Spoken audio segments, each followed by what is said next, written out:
So I just recorded this whole video and realized that it wasn't recording. So I'm doing this again. Super annoying.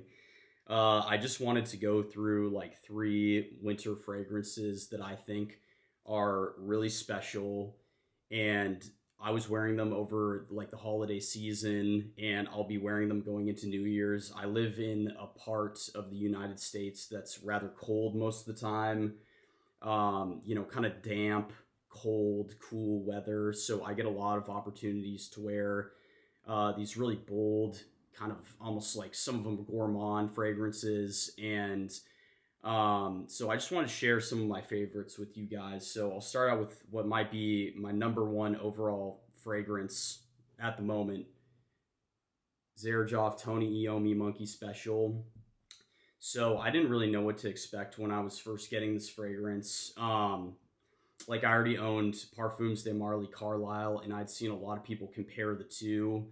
Uh, the Xerjoff has passion fruit in the opening, whereas Carlisle has apple, but they have like a lot of similar facets if you look at the notes. But I would say while they do smell similar, the Xerjoff Tony Iommi is much better in my opinion.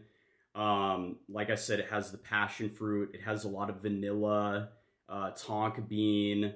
It doesn't have like smoke as a note stated in the breakdown, but I do get a bit of smokiness. Kind of going for that rock star vibe, like a bit of an ashtray. Although I was suspecting when I got this fragrance that it would be like not the most wearable, and come to find out that it is actually very wearable and so good. I would almost wear this all the time. So I'll give you guys a quick spray here.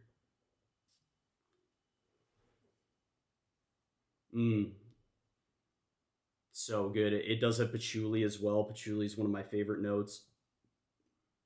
Although it's not like a dirty kind of, earthy type of overwhelming patchouli. It's just very well blended, very subtle. And again, I get a lot of the passion fruit like all throughout the opening, and that lingers. I mean, the longevity is this on this is insane. It's like 12 hours, I would say, and you get whiffs of the opening like throughout the entire wearing experience, which I would say is very good. This is very different. I've never quite smelled anything like it, even though Carlisle is similar. I think this smells more unique. Carlisle tends to be more mature in my experience, whereas this is kind of edgier and younger. And this has solicited compliments from people that I wouldn't necessarily expect would like it. It's just weirdly smooth. It's very bold. Um, and it does command attention, but I don't think it's obnoxious. It just smells really good. Yeah, super bomb. Tony Iommi, Rockstar scent. And then I actually wanted to do like a quick uh, price range kind of comparison here. So I tried to include like three different price ranges since I know I like to do the Louis Vuitton stuff, and that's, top price range for most people.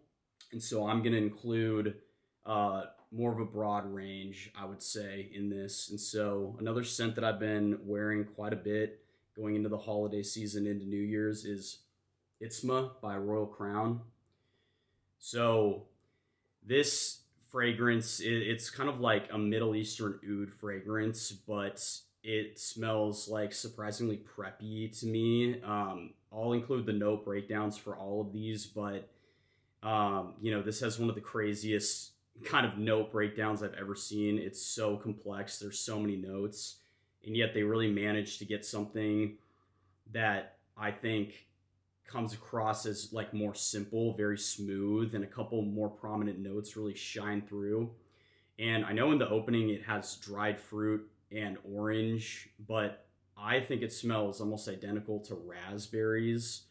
And then it's like very mossy with a little bit of leather. And then when you spray it on skin, you get a lot of the oud. So I'll give you guys a quick spray of this here.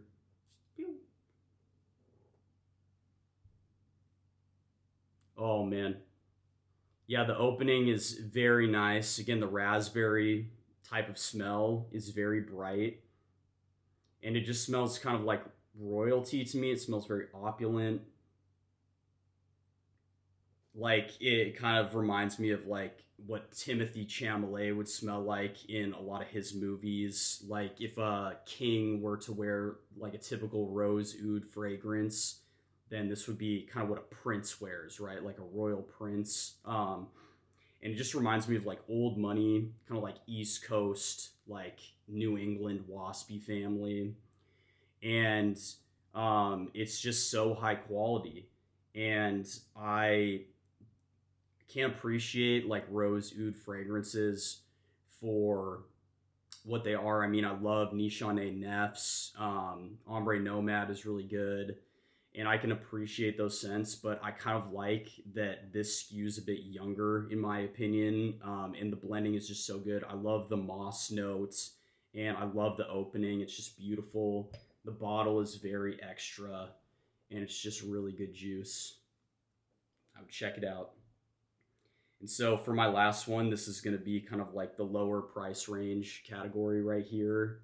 Um, and this is a boutique house that I found out about a little while ago, and I have a couple bottles from them, and I just find all their stuff to be way higher quality than you know, if you were to look at their price range. So the house is Sphinx Black Anubis, and when I first looked at this, I was just going off of um, how the bottle looked. You know, I was expecting something very dark, very earthy, very gothic, kind of like Encre Noir, that kind of vibe. And I was surprised to find that this is a very sweet fragrance. It has a lot of depth. A lot of people have compared this to BR 540. They say it has a similar DNA, and I've smelled BR 540, and I do prefer this myself. Like it's weird how it does have like grapefruits and like you know, a lot of this like kind of fruitiness in the opening, a lot of kind of sweetness, but it still does manage to seem somewhat dark and alluring, I would say. And so I'll just give this like a quick spray.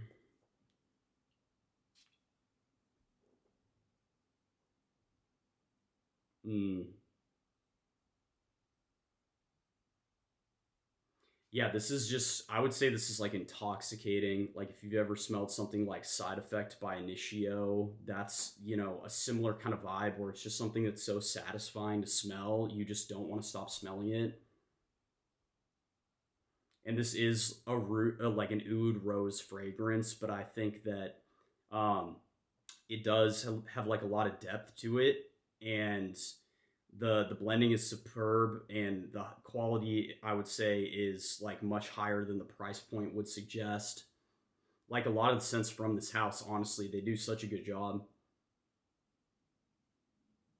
And I would just say, yeah, this is like very alluring. If I were to smell this on somebody, it would be kind of mysterious. It does have a dark vibe, but despite I should say being like I said, sweet.